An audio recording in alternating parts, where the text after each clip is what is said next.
Hi, everybody. This is Chris Carosa. Welcoming you again to another week of the State of Greater Western New York Report. It would help if we put on our mic so the people who are watching this on the Zoom live call can actually hear me. Again, this is Chris Carosa from the State of Greater Western New York Report.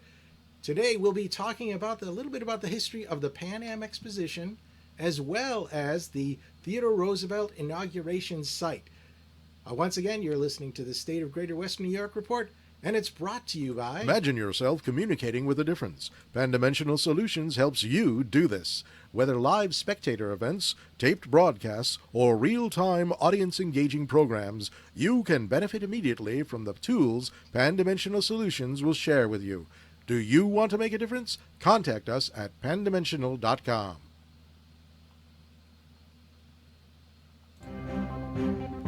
Welcome, everyone, to this edition of the State of Greater Western New York Report. Join us each episode as we discuss fantastic topics ranging from history to science to the strange and the wonderful, as well as the treasured spirit with which our region has infused America. We challenge you to consider all things Greater Western New York, from our region's very beginnings to how it inspires, how it empowers, and why it is so admired. Here's the host of the State of Greater Western New York Report. Hey, that's me, Chris Carosa. Didn't hear the intro there, but that's all right. That's who I am. Welcome to today's show. We've got a couple of wonderful guests that will be teaching us a little bit about some very interesting facts in the region of Greater Western New York. We're going to start right off today with Melissa Brown. She's the executive director of the Buffalo History Museum. Melissa, how are you doing today? Hi, Chris. I'm well. Thank you for inviting me to join your show.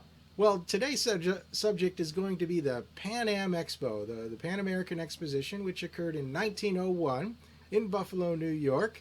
It was a rather interesting affair. And Melissa, if you could tell us a little bit about maybe how it got started. Why Buffalo? What was, first of all, maybe explain the whole point of these expositions that occurred at the turn of the century, and then maybe get into why they chose Buffalo. Sure.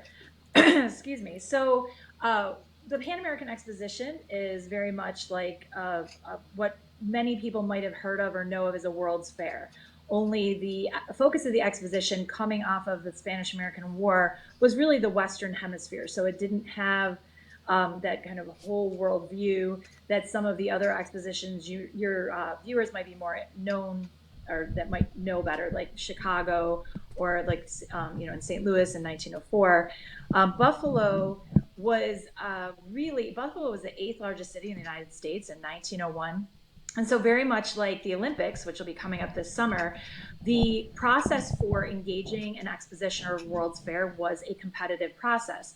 And Buffalo threw their hat in the ring when the exposition was supposed to be in 1899. But of course, with the Spanish-American War, they deferred.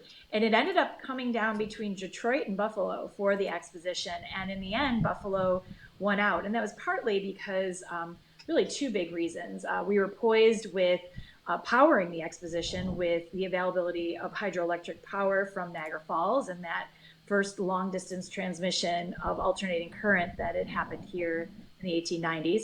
And then also our location. Buffalo still and always historically has enjoyed this perfect location along the lakes that really is a transit by water, by land, many different transportation modalities. So at that time, in 1901, before air travel, Buffalo was a 1 day's travel for about 40 million people. So that was a very enticing message point to the exposition organizers in encouraging people to come out or really encouraging Buffalo as a location. Excellent, Melissa. Well, there we go. We got your name all over the place because you're so famous.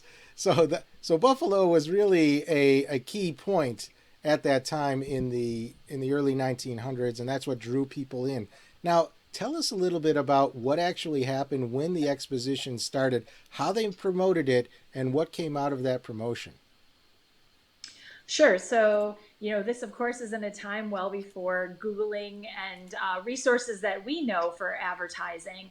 But World's Fairs were well-oiled machines. Many of the people who were involved in organizing them had paid positions that were very competitive. So you see many of the same players in the organization moving along from exposition to exposition, and then combining with the local organizing committee. For us in Buffalo, it was the Pan American Exposition Company to create the experience of the fair.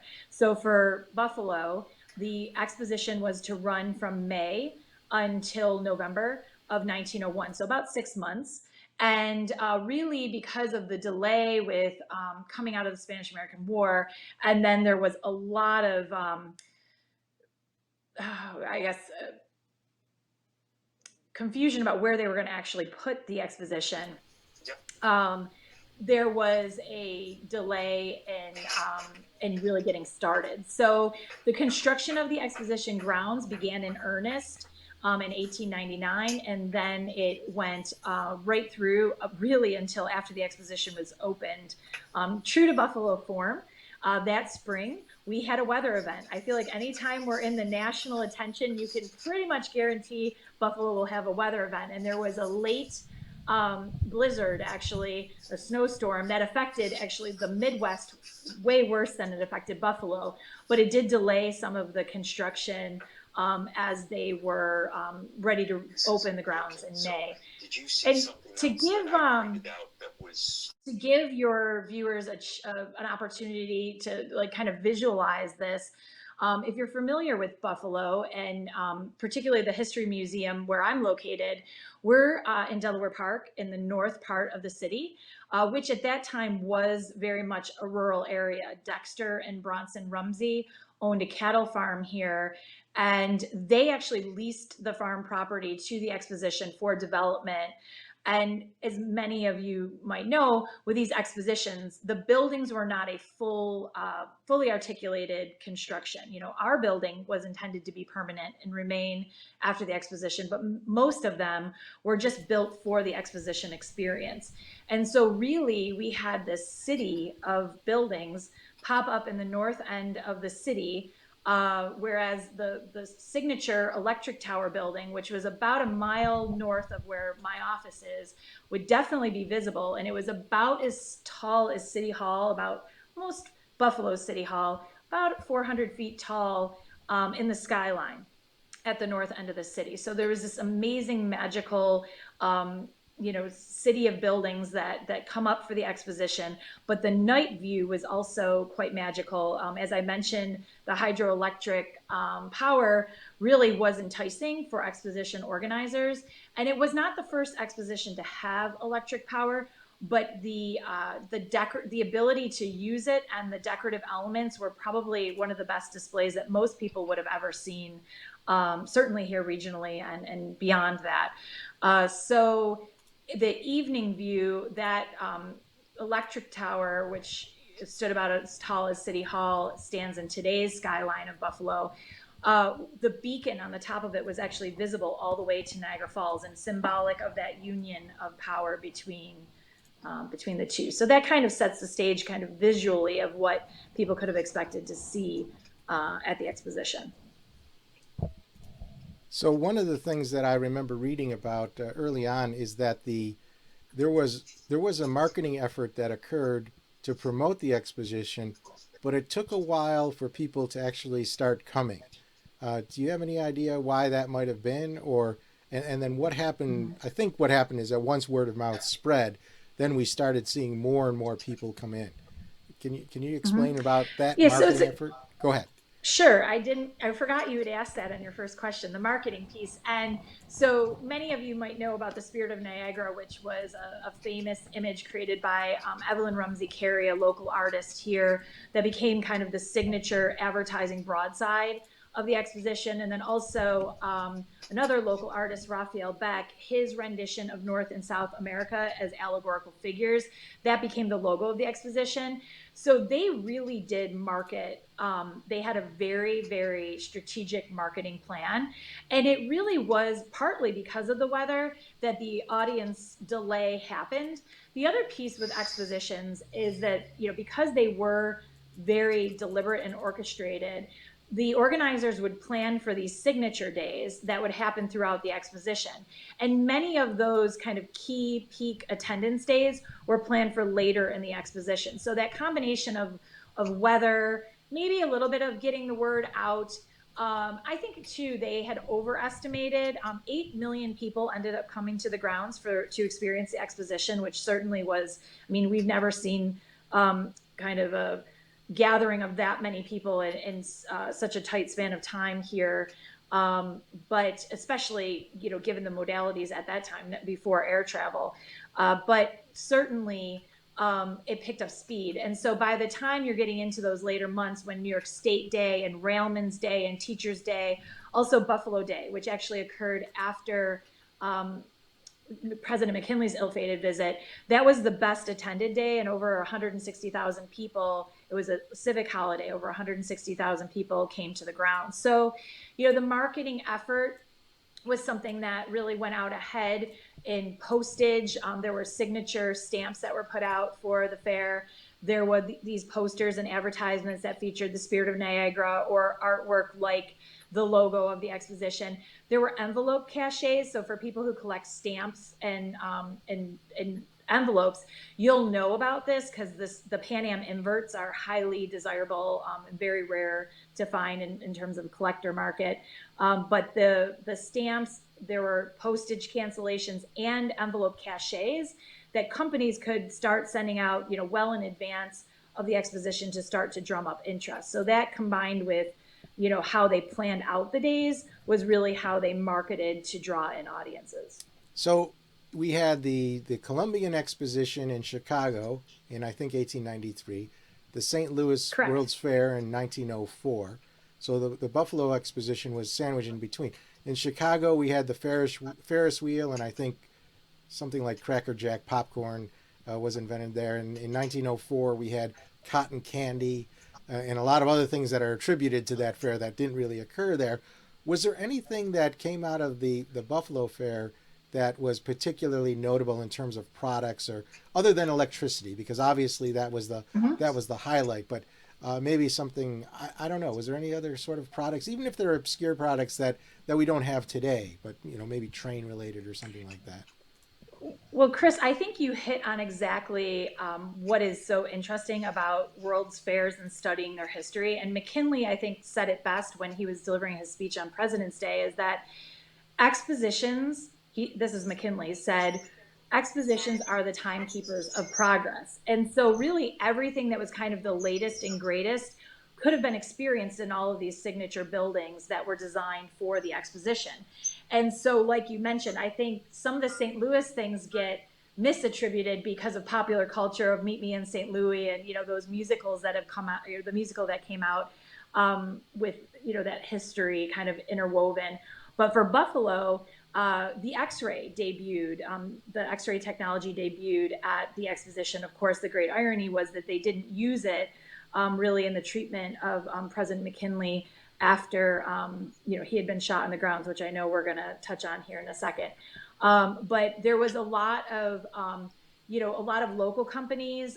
Pierce company in Buffalo, who's very known for their cars and certainly their bicycles before that, they had displayed bicycles, but the Pierce Motorette, which debuted in 1901, they didn't actually display at the exposition grounds, which is kind of interesting.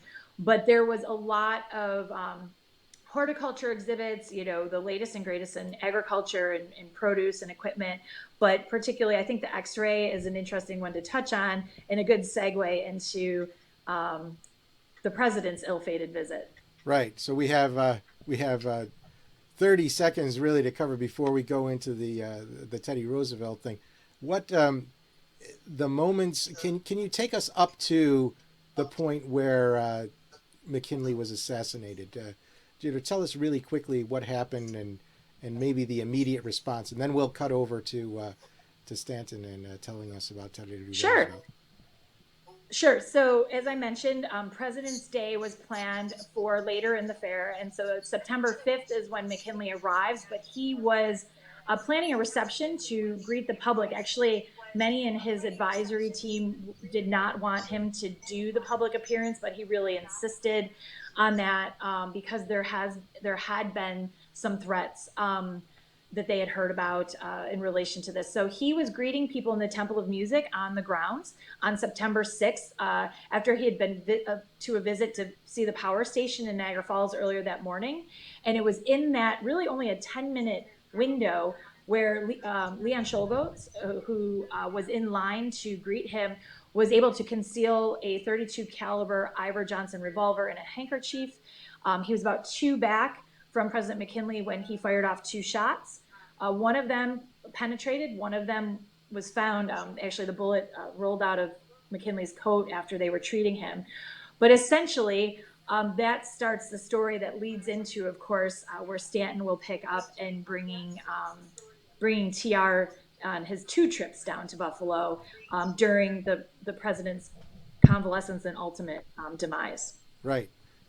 Well, thank you, Melissa. Stick around for the end of the show. And what we're going to go to a break right now, and then we will continue with Stanton Hudson, the executive director of the Theodore Roosevelt Inauguration Site.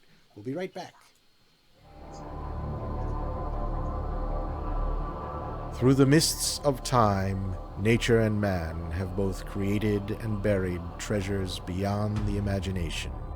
With the ages, these riches slowly dissolve into mere myths until they are forever forgotten.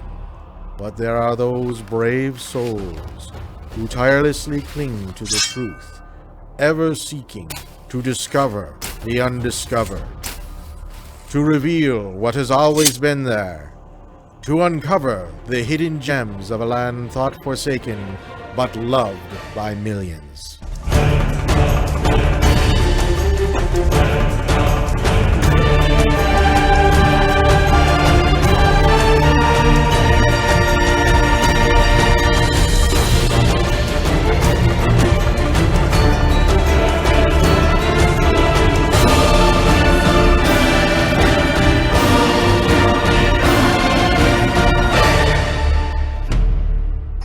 50 Hidden Gems of Greater Western New York. Discover the secrets in your own backyard. Buy your copy now at 50hiddengems.com. All right, we're back, and we got a special treat right now. Stanton Hudson has allowed us to look at a video that they use at the TR site that introduces a little bit about our protagonist here, Theodore Roosevelt. So let's go right to the video, and then we'll bring Stanton on to tell us a little bit about the site itself. Hello! Welcome to the Theodore Roosevelt Inaugural National Historic Site in Buffalo, New York. This was the home of my friend, Ansley Wilcox. We'd been friends for many years, dating to my time as a young member of the New York General Assembly, when I advocated civil service reform, the creation of Niagara Falls State Park, and other progressive ideas in which Mr. Wilcox and I had mutual sympathies. I would go on to serve the people of New York and the country as United States Civil Service Commissioner, as a member of the New York City Board of Police Commissioners and its president, as Assistant Secretary of the Navy, and in 1900 I was joined to the re-election ticket of President McKinley. I'd been the governor of New York, elected in 1898, and desiring to be re-elected in 1900 to another 2-year term. But I'd been fighting for the square deal and against corruption in the Empire State. The New York bosses decided to send me away to a place from which a man might never be heard from again, the Vice Presidency of the United States. Vice President Hobart having died in office during McKinley's first term, I was added to his second term ticket. We were elected. And as part of my early duties, I came here to Buffalo to participate in the opening ceremonies of the Pan-Am Exposition. An exposition of that sort, it's an opportunity for the host community and the host country to display the wonderful advancements being made in technology and industry and the arts. Of course, this was a celebration of those advances throughout the Western Hemisphere. The people of the world had their gaze upon Buffalo, and visitors from throughout the world and throughout the country came here. In September, President McKinley and Mrs. McKinley would visit Buffalo. On September 6th, seeing the beautiful Niagara Falls, and later in the day making a speech and greeting visitors. And one of those visitors was a cowardly assassin who shot the president. Word came to me that day that the president had been shot in Buffalo. I was about to address a fish and game dinner at Isle de Mott in Lake Champlain, Vermont. I raced by train to Buffalo. After some days, the president's physicians assured me and the members of the cabinet gathered here that the president would recuperate from his wounds. It was thought that it would do the nation's anxiety and Wall Street's anxiety some good if I was seen to go on a planned vacation with my family in our beloved Adirondack Mountains. I was climbing Mount Marcy and coming down from the climb, having lunch, when word came that President McKinley was thought to be dying. I raced by horse and buggy and eventually by train to be here in Buffalo. Along the way, I was informed that President McKinley had died at 2:15 that morning.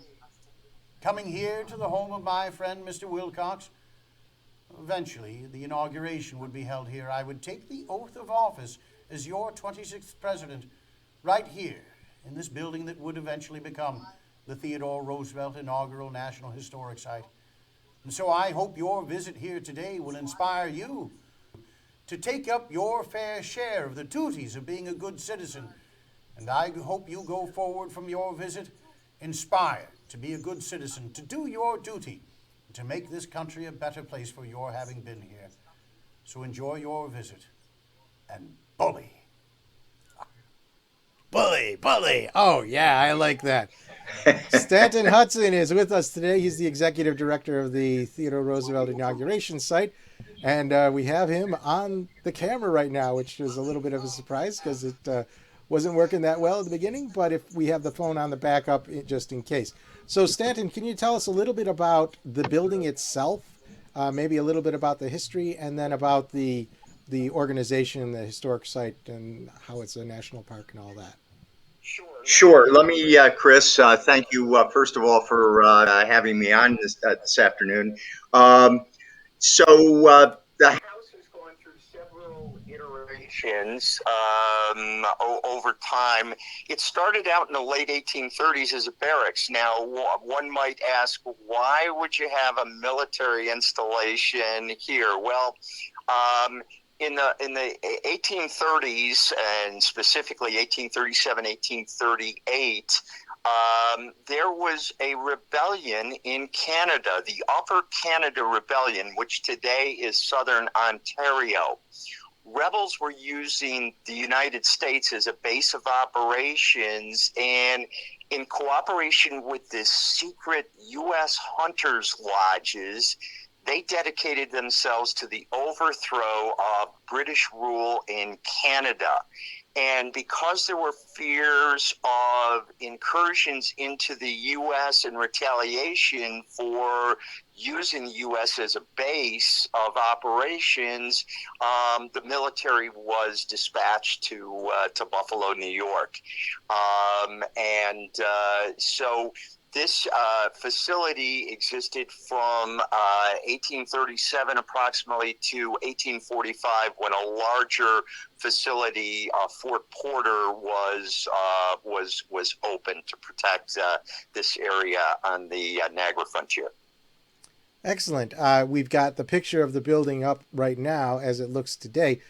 Tell us a little bit more about, say, what happened immediately after Roosevelt was, before he was inaugurated. The first time he came to Buffalo, what was going on, and then what happened as he was inaugurated. And we'll show the pictures that you have as you described. Okay. It. So Roosevelt came here,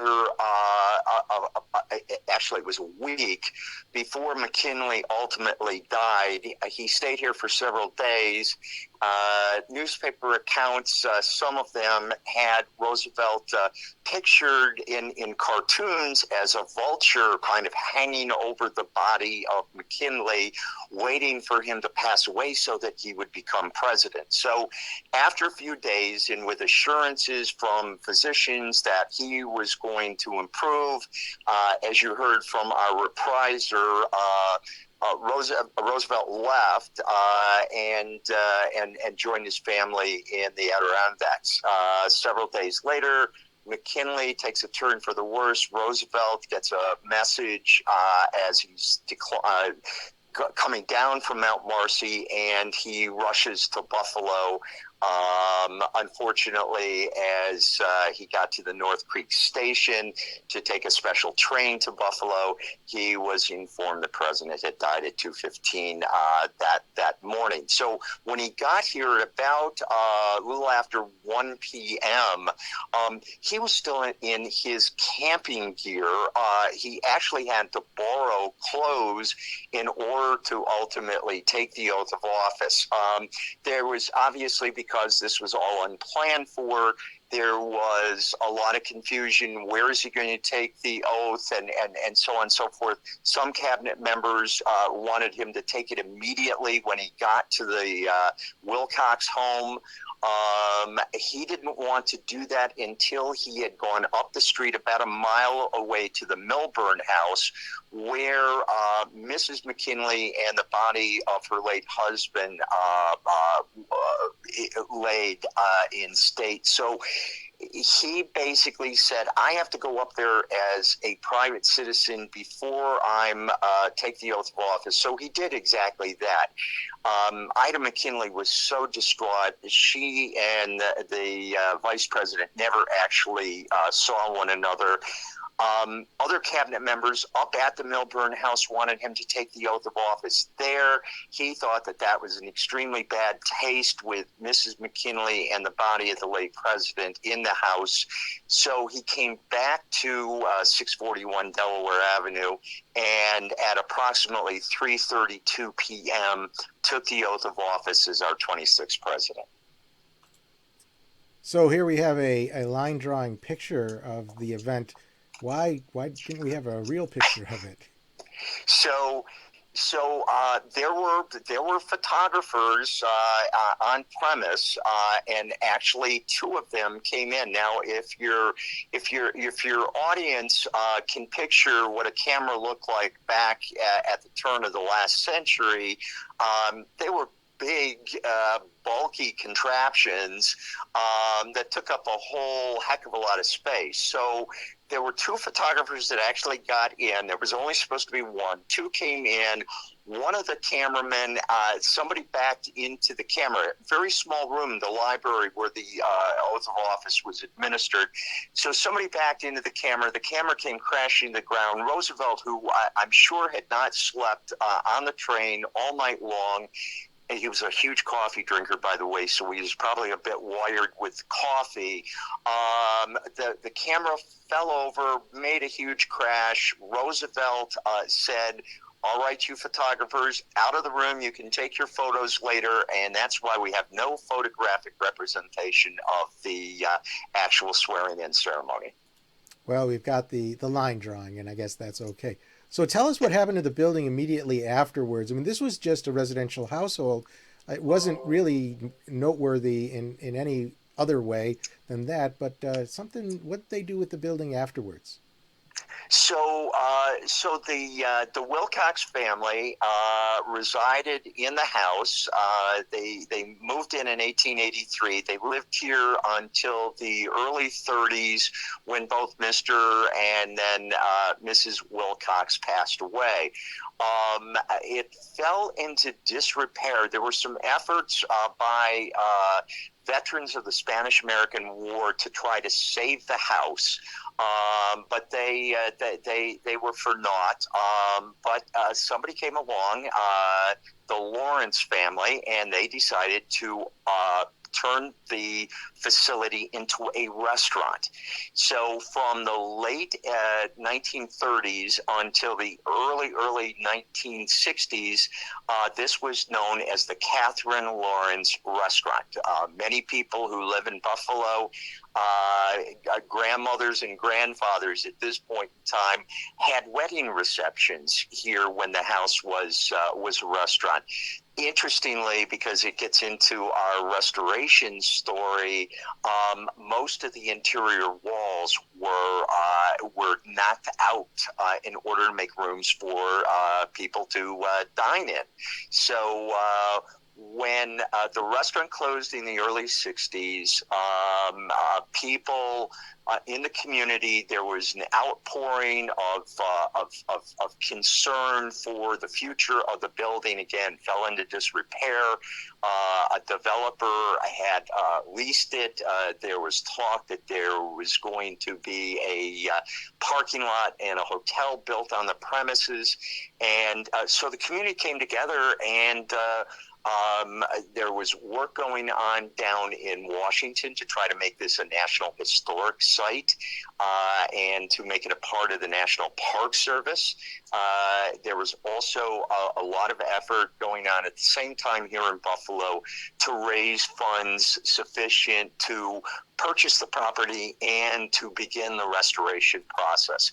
Those were successful ultimately, although the work down in Washington took approximately 8 years to complete before the federal government and the NPS and specifically said, yes, we're going to make you a part of the National Park Service.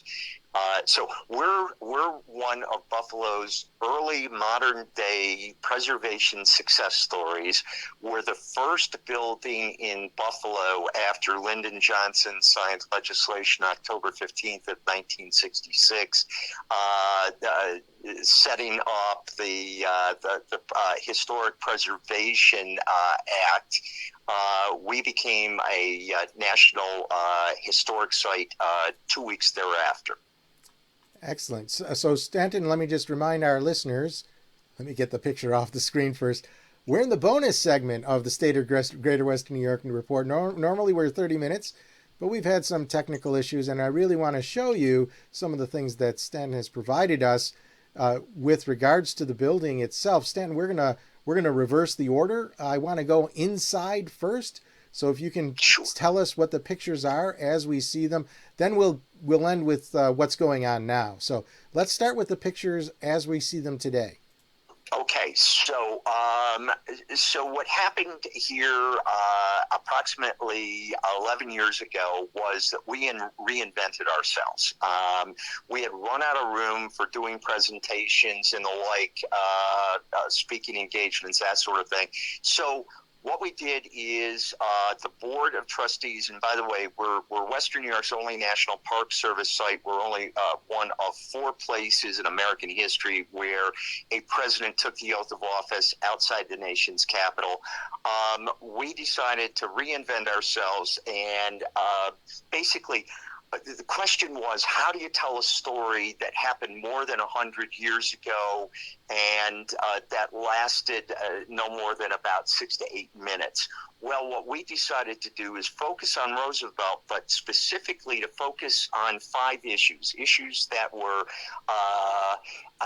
certainly would have been on his mind the day that he took the oath of office, issues that were consequential throughout his presidency, and issues that are just as relevant today as they were 120 years ago when he took the oath of office. So we focus on immigration and urban poverty, race and social inequities, environmental conservation, the free enterprise system and organized labor, and the U.S. role in global affairs. So the photo that you have up, and I'm doing this from memory because I'm sort of scrambling here, but I believe the first photo up is of our Pan-Am room. We proceed from there when people actually take the tour. So we give them a little background on the Pan-Am and why the inauguration took place here. Then we go into our dining room, the restored dining room, beautiful room. This is where Roosevelt, when he got off the train, met by his friend Ansley Wilcox. He was brought into that dining room for a light lunch before the swearing-in ceremony. Then we take our visitors into what we call our issues theater. And again, I've just outlined for you what those 5 issues are. And this is basically just dramatic lighting and audio, but people walk out of there, it's amazing. They're always saying, wow, I really like that video. There's no video involved at all, but it's so dramatic and so moving, talking about these issues in 1901 that people are just really very impressed with that. We take visitors then into the library. This is the room where it all took place. That photo of the library that you have has a round table sort of in the middle of the room. That's approximately where Roosevelt stood among about 50 people, and you can see that room is not very big. So that's what happened there. That's where he actually took the oath of office. And then if we proceed, we've got 2 more rooms to go. We go into what's called the morning room. That was Ansley Wilcox's room. That's where he did his business. And if you can see over in the far right corner, there's a desk there. That's the original desk. That's Ansley Wilcox's desk. That's where Roosevelt did his first proclamation. There was no inaugural address, obviously, because of the circumstances. But that's where he sat down and wrote basically what turned out to be establishing a day of mourning for the late president. He also did something really interesting. There is he had lots of correspondence to respond to, but he had a secretary to do most of that. But he personally wrote a letter to Booker T. Washington down at Tuskegee Institute to invite him to dine with him at the White House. This was in September, and in October, Booker T. Washington joined Roosevelt. Washington was the first African American to ever dine with a U.S. president in the White House.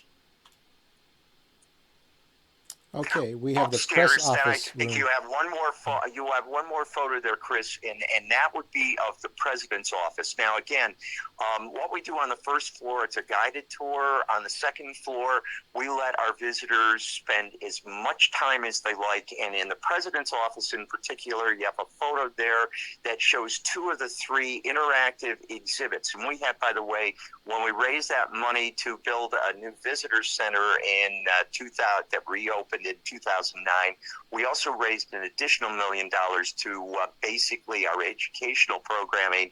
That's primarily our 13 interactive multimedia exhibits. There's something for everybody, and up in that room in particular, the president's desk, you'll see in that photo that I provided that we've got youngsters, and they're sitting there, and basically you can have your photo taken at the president's desk, and then you can send it to yourself either via email, or you can text it to yourself and then share it with your own friends and family members at a later point. That's certainly a fun thing to do. We've got a couple minutes left. Let's quickly go through the events that you've got going up, and starting with what you do every Tuesday. Tell us a little bit about that, and then we'll just swipe through the rest of them. Okay, so Roosevelt is one of our most consequential presidents, and he is highly quotable. There are lots of people out there who are fans of TR and really enjoy his quotes. So every Tuesday on Instagram and Facebook, we do a post of a different quote, and we try to connect them as best we can with things that are happening topically in the country or in the world, depending upon the nature of what's actually going on and quotes that we take. So those are posted every single Tuesday. People can go to Facebook or Instagram TR site, and you'll find those. In addition to that, we run programming on Tuesday evenings before pandemic. We were opened on Tuesday evenings to give younger audiences in particular an opportunity to get here and to visit. And so what we do on Tuesdays, on the third Tuesday of every month, we do a TR Ivia trivia night at the site, and we have anywhere between 60 and 85, 90 people. And since we've gone virtual, these are people from all over the country who are participating in these trivia nights. Fourth Tuesday of every month, we do a speaker night, and the speaker night coming up this month, later on this month, is a speaker from the University of Vermont, and he'll be talking virtually. He'll be talking to us about Roosevelt and the Alaskan frontier, some of the border disputes that happened between the U.S. and Canada, sort of what I started telling you about back in the 1830s. Once again, we're visiting with our neighbor to the north. So we do a variety of different things throughout the course of the year, but those two are pretty steady, and our TR Tuesdays every week you can get a different quote from the president. Well, thank you, Stanton, and thank you again, Melissa, for this special extended version of the State of Greater Western New York report.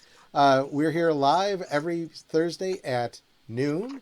And if you'd like to join us, just feel free to drop us a line. I'll put the little magic thing up here so you can see. Just if you just say you want to be a member of the live audience, register at stateof.greaterwesternewyork.com, and you'll be able to receive the special invitation-only message that comes right before the show actually starts. So that's it for today. Thanks again for showing up. I'm Chris Carosa saying once again, you've been watching the State of Greater Western New York report, and have fun. We'll be seeing you guys next week, and hopefully it'll go a little bit smoother. All right. Chris Carosa. Well, when we say things are going crazy, we really mean things are going crazy, because they are. The show doesn't want to end, folks, but it's got to.